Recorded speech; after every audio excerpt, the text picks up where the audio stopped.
I'm not going to put hands on my child. So I got to remove this child from my presence right now. And for my daughter, I used to just pick her up without saying a word. I don't know how I knew this. I was like 20 at the time. Pick her up, go put her on her bed quietly. I would only say to her, when you're ready to talk, let me know. And I would shut the door and walk out of the room. And every time she would pitch her fit and come out and then talk and then we could fix whatever it was that was going on. But she did that every time. And I just kept doing the same routine. When you're ready, let me know.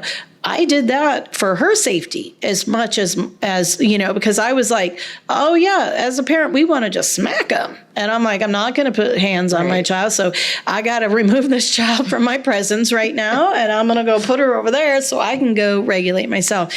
When you have two partners, you can tag team. And that's important to know, that tag teaming, right? That it's okay. If mom looks at dad like, yeah, I can't. I'm at my limit. And dad tags in. Mom walks out of the room, composes herself. And then dad's going to get to the point. So you go back in, you tag.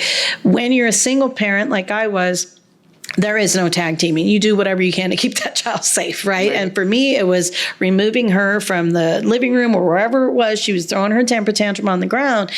And then waiting for her to, compose herself. And then you can have that conversation. It's called debriefing. We do it after the fact. We don't ever try to talk to them or ask them how they're feeling in the middle of a temper tantrum, because that just makes it worse. They can't tell you what they're feeling, and that's going to piss them off even more. So recognizing that their frontal lobe is offline, they're not thinking rationally, they are literally just gone, and their body's just doing whatever their brain right now, they're in fight or flight, right? And a lot of times it's fight. And so you are able to go, okay, but you also have to recognize that when you're getting dysregulated. Right. Because your frontal lobe goes offline and then you're like, right? So you got to be able to recognize, because you're older and they can't recognize that in the beginning.